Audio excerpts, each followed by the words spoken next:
हरियाणा प्रदेश में बेरोजगारी चरम सीमा पर है। नौकरी की एक भर्ती निकलते ही लाखों फॉर्म भरे जाते हैं। अभी हाल ही में हरियाणा में ग्रुप डी सीईटी परीक्षा 21 और 22 अक्टूबर को आयोजित की गई थी, जिसमें 8,51,000 उम्मीदवार शामिल हुए थे।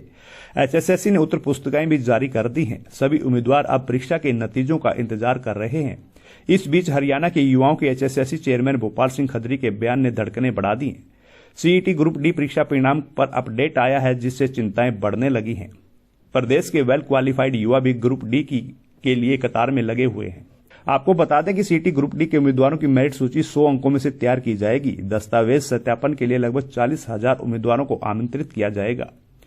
हरियाणा कर्मचारी चयन आयोग के अध्यक्ष भोपाल सिंह खत्री ने कहा कि परीक्षा में बैठने वाले सभी उम्मीदवारों में से 7,21,000 उम्मीदवारों ने दावा किया कि उनके पास घर पर सरकारी नौकरी नहीं है। सीईटी स्कोर में से सामाजिक आर्थिक मानदंड के अंक जोड़ने के बाद ही स्कोर जारी किया जाएगा। नतीजे आने के बाद उम्मीदवारों से उनकी पद प्राथमिकताएं पूछी जाएंगी। इसके लिए अभ्यर्थियों को 1 सप्ताह का समय भी दिया जाएगा और पूरी प्रक्रिया ऑनलाइन की जाएगी। इस पूरी प्रक्रिया के बाद ही आयोग योग्यता के आधार पर पदों के लिए सरकार को सिफारिशें भेजेगा। दरअसल इस भर्ती प्रक्रिया के तहत ग्रुप डी के करीब 13,536 पद भरे जाएंगे। ग्रुप डी पदों के लिए दूसरे चरण की कोई परीक्षा नहीं होगी। उम्मीदवारों की मेरिट सूची सीईटी स्कोर और सामाजिक आर्थिक मानदंडों के आधार पर प्राप्त अंकों से तैयार की जाएगी। परीक्षा 95 अंकों की थी और उम्मीदवारों को सामाजिक आर्थिक मानदंडों के लिए 5 अंक दिए जाएंगे। फिलहाल इनका वेरिफिकेशन पूरा हो चुका है और 1,05,000 अभ्यर्थियों का सामाजिक आर्थिक मानदंड का दावा निरस्त कर दिया गया है, यानी इन अभ्यर्थियों के अंक काट लिए गए हैं। चेयरमैन ने कहा कि ग्रुप डी सीईटी परीक्षा के नतीजे दिसंबर के अंत तक जारी होने की संभावना है। चेयरमैन भोपाल सिंह खत्री ने एक इंटरव्यू में बताया कि सामाजिक आर्थिक मानदंड स्कोर की जानकारी नेशनल टेस्टिंग एजेंसी को भेज दी गई है। आपको बता दें कि नेशनल टेस्ट एजेंसी के अनुसार पेपर का लेवल एक समान रखा गया है। हालांकि नॉर्मलाइजेशन भी किया जाएगा। नॉर्मलाइजेशन से कुछ उम्मीदवारों को लाभ होगा, जबकि कुछ उम्मीदवारों को नुकसान होगा। परिणाम के साथ उम्मीदवारों के नॉर्मलाइजेशन अंक भी जुड़कर आएंगे।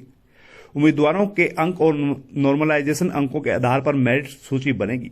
परसेंटाइल फॉर्मूले से कुछ उम्मीदवारों को फायदा तो कुछ उम्मीदवारों को नुकसान हो सकता है। शिफ्टों में अभ्यर्थियों के अंकों की तुलना करना मुश्किल है। जिस उम्मीदवार ने कठिन प्रश्नों को हल किया है, उसे आसान प्रश्नों को हल करने वाले उम्मीदवार की तुलना में कम अंक मिल सकते हैं। इसलिए शिफ्ट के माध्यम से अभ्यर्थियों के अंकों की तुलना नहीं की जा सकती। उम्मीदवार के रो स्कोर को प्रतिशत स्कोर में परिवर्तित किया जाएगा।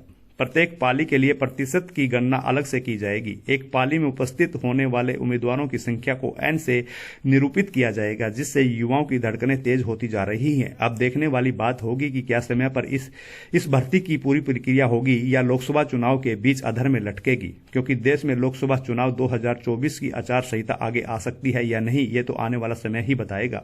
उज्ज्वल दर्पण के लिए जोगिंदर बीरवाल की रिपोर्ट।